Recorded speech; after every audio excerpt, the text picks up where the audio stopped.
Ika-4 na kabanata. Nabalitaan ng mga Pariseo na si Jesus ay mas maraming nahihikayat na maging alagad at nababautismuhan kaysa kay Juan. Ngunit ang totoo'y hindi si Jesus ang nagbabautismo, kundi ang kaniyang mga alagad. Nang ito'y malaman ni Jesus, siya'y umalis sa Judea at bumalik sa Galilea at kailangang sa Samaria siya dumaan. Dumating siya sa isang bayan na tinatawag na Sicar. Malapit ito sa bukid na ibinigay ni Jacob sa kaniyang anak na si Jose. Dito matatagpuan ang balon ni Jacob. Dahil sa siya'y napagod sa paglalakbay, umupo si Jesus sa tabi ng balon. Halos katanghalian na noon. May isang Samaritanang dumating upang umigib, at sinabi ni Jesus sa kaniya, "Maaari bang makiinom?" Wala noon ang kaniyang mga alagad sapagkat bumibili ng pagkain sa bayan. Sinabi sa kaniya ng babae, "Ikaw ay Hudyo, at Samaritana naman ako. Bakit ka humihingi sa akin ng inumin?" Sinabi niya iyon sapagkat hindi nakikitungo ang mga Hudyo sa mga Samaritano. Sumagot si Jesus, "Kung alam mo lamang ang kaloob ng Diyos, at kung sino itong nakikiinom sa iyo, ikaw ang hihingi sa kanya, at bibigyan ka naman niya ng tubig na nagbibigay buhay." "Ginoo," wika ng babae, "malalim ang balong ito, at wala ka namang panalok. Saan ka kukuha ng tubig na nagbibigay buhay? Ang balong ito ay pamana pa sa amin ng aming ninunong si Jacob. Dito siya uminom, gayon din ang kanyang mga anak at mga hayop. Higit ka pa ba sa kanya?" Sumagot si Jesus, "Ang bawat uminom ng tubig na ito'y muling mauuhaw.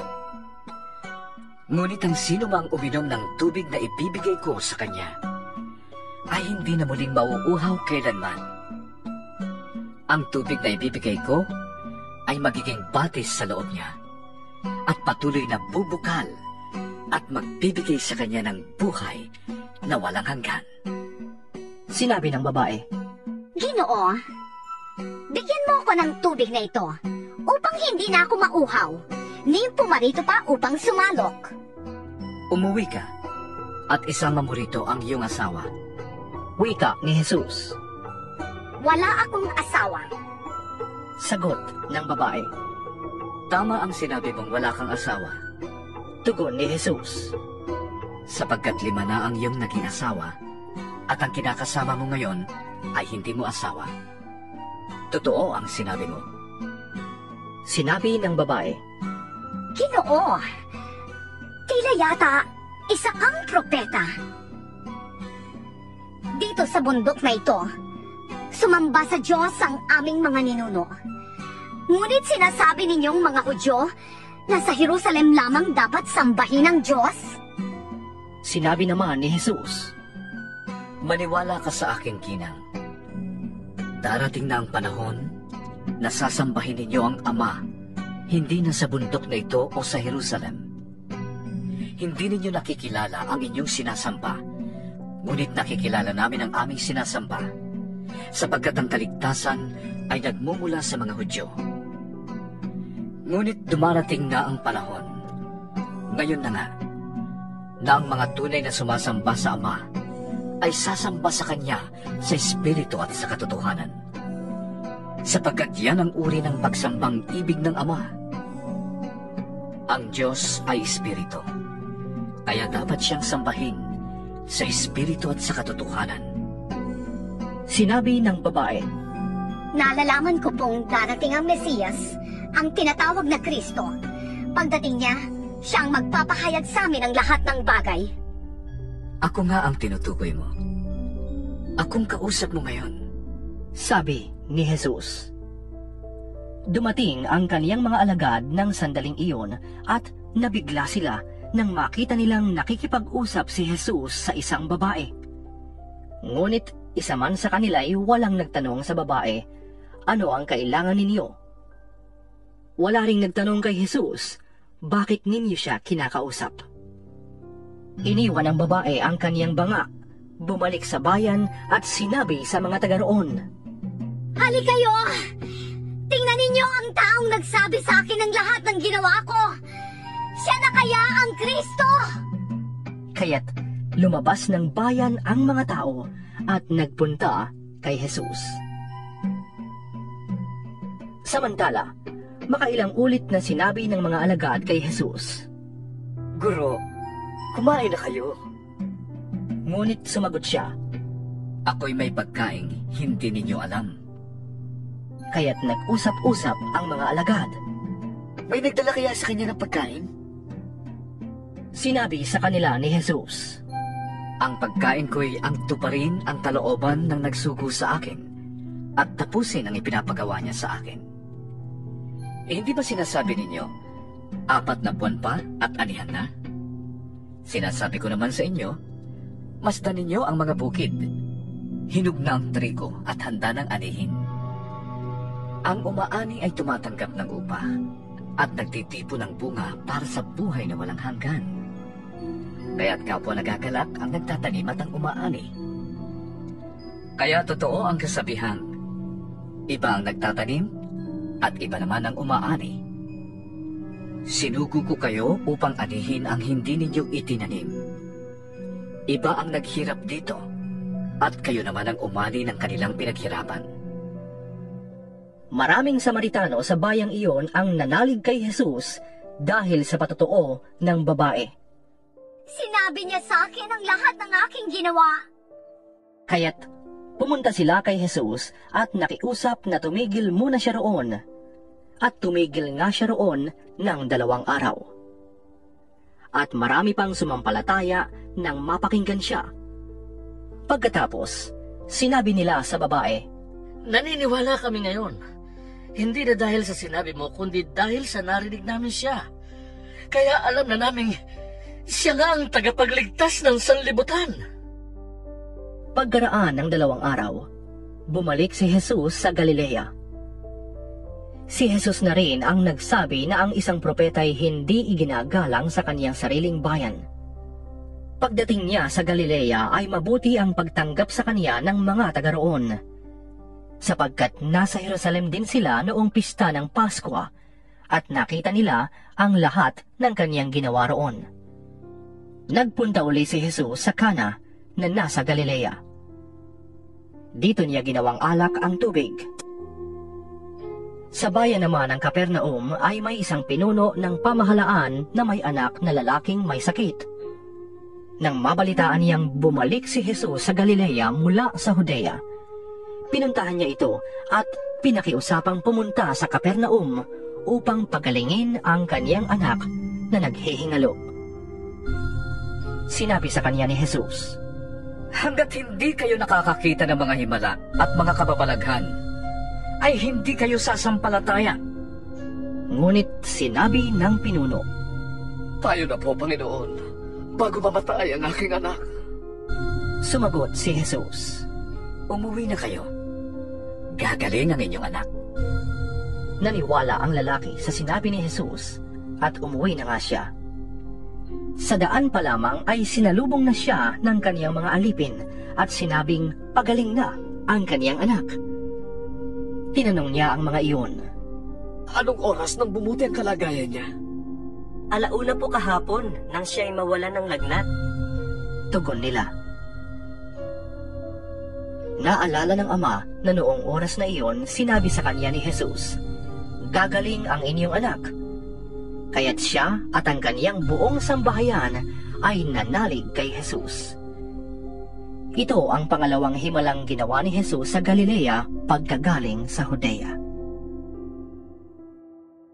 5 Kabanata. Pagkaraan nito'y pumunta si Jesus sa Jerusalem upang dumalo sa isang pista ng mga Hudyo. Sa lungsod na ito, malapit sa pintuan ng mga tupa, ay may malaking deposito ng tubig na may 5 portiko. Kung tawagin ito sa wikang Hebreo ay Bethesda. Natitipon dito ang maraming may sakit, mga bulag, mga pilay at mga paralitiko. May isang lalaki doon na 38 taon nang may sakit.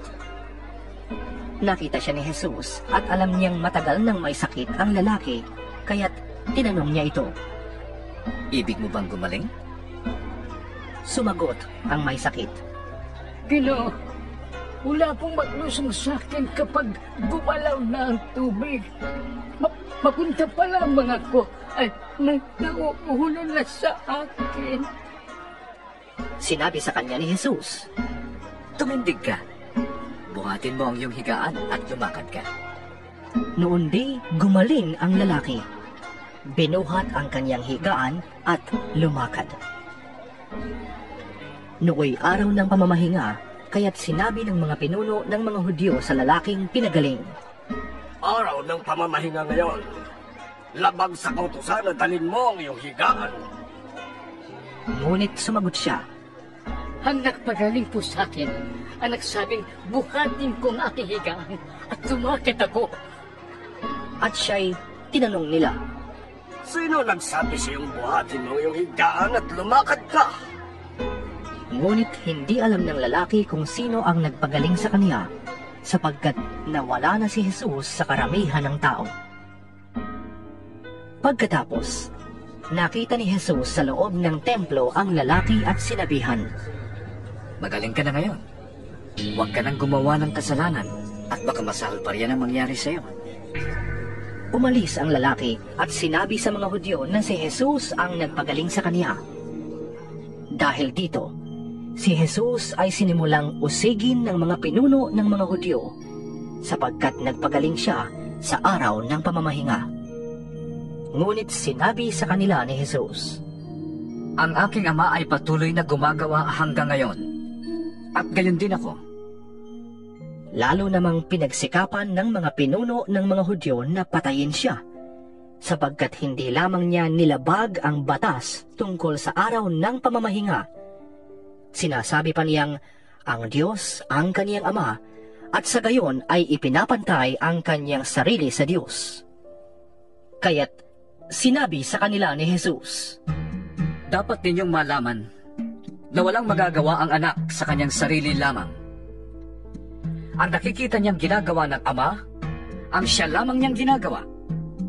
Ang ginagawa ng ama ay siya ring ginagawa ng anak, sapagkat minamahal ng ama ang anak at ipinapakita sa anak ang lahat ng ginagawa niya at higit pa sa mga ito ang mga gawang ipapakita sa kanya ng ama at kayo'y mamamangha. Kung paanong binubuhay ng ama ang mga patay, gayon din naman, binubuhay ng anak ang sinumang nais niyang buhayin. Hindi humahatol kanino man ang ama. Sa halip, ay ibinigay na niya sa anak ang buong kapangyarihang humatol upang maparangalan ng lahat ang anak, tulad ng kanilang pagpaparangal sa ama. Ang hindi nagpaparangal sa anak ay hindi nagpaparangal sa amang nagsugo sa anak. Sinasabi ko sa inyo, ang nakikinig sa aking salita at sumasampalataya sa nagsugo sa akin ay may buhay na walang hanggan. Hindi na siya hahatulan. Sa halip ay inilipat na siya sa buhay mula sa kamatayan. Tandaan ninyo, darating ang panahon at ngayon na nga na maririnig ng mga patay ang tinig ng anak ng Diyos at ang makinig sa Kanya ay mabubuhay. Kung paano nga ama ang pinagmumulan ng buhay, binigyan din niya ang anak ng ganoong karapatan. Binigyan din ang anak ng kapangyarihang humatol. Yamang siya ang anak ng tao. Huwag ninyo itong pagtakhan, sapagkat darating ang oras na maririnig ng mga patay ang kanyang tinig. Sila'y muling mabubuhay. Lahat ng gumawa ng mabuti ay magkakaroon ng buhay na walang hanggan. At lahat ng gumawa ng masama ay parurusahan. Hindi ako gumagawa sa sarili ko lamang. Humahatol ako ayon sa sinasabi sa akin ng Ama. Kaya't matuwid ang hatol ko. Hindi ang sarili kong kalooban ang aking sinusunod, kundi ang kalooban ng nagsugo sa akin. Kung ako lamang ang nagpapatotoo tungkol sa aking sarili, huwag ninyong tanggapin ang aking patotoo. Ngunit may ibang nagpapatotoo tungkol sa akin. At totoo ang kanyang sinasabi. Nagpasugo kayo kay Juan at nagpatotoo siya tungkol sa katotohanan. Hindi sa kailangan ko ang patotoo ng tao. Sinasabi ko lamang ito para maligtas kayo. Si Juan ay parang maningas na ilaw na nagliliwanag noon, at kayo'y sandaling nasiyahan sa kanyang liwanag. Ngunit may patotoo tungkol sa akin na higit pa sa patotoo ni Juan. Ang mga gawang ipinagagawa sa akin ng Ama, ang siya ko namang ginaganap. Yan ang nagpapatotoo na ako'y sinugo ng Ama. At ang Amang nagsugo sa akin ay nagpapatotoo rin tungkol sa akin. Kailan may hindi ninyo narinig ang kanyang tinig, ni nakita ang kanyang anyo. Walang pitak sa inyong puso ang kanyang salita, sapagkat hindi kayo nananalig sa sinugo niya. Sinasaliksik ninyo ang mga kasulatan, sa paniwalang doon ninyo matatagpuan ang buhay na walang hanggan. Ang mga kasulatang yan ang nagpapatotoo tungkol sa akin. Ngunit ayaw naman ninyong lumapit sa akin upang kayo magkaroon ng buhay. Hindi ako naghahangad ng parangal ng tao. Ngunit kilala ko kayo. Alam kong wala kayong pag-ibig sa Diyos. Naparito ako sa ngalan ng aking Ama, subalit ayaw ninyo kong tanggapin. Kung may ibang pumarito sa kanyang sariling pangalan, siya'y inyong tatanggapin. Ang hinahangad ninyo'y ang papuri ng isa't isa, at hindi ang papuri na nanggagaling sa iisang Diyos. Paano kayong maniniwala sa akin? Huwag ninyong isipin na ako ang magsasakdal laban sa inyo, Ama. Si Moises, na inaasahan ninyo ang siyang maghaharap ng sakdal laban sa inyo. Kung talagang pinapaniwalaan ninyo si Moises, maniniwala din sana kayo sa akin, sapagkat tungkol sa akin ang sinulat niya. Ngunit kung hindi ninyo pinapaniwalaan ang mga isinulat niya, paano ninyong paniniwalaan ang mga sinasabi ko?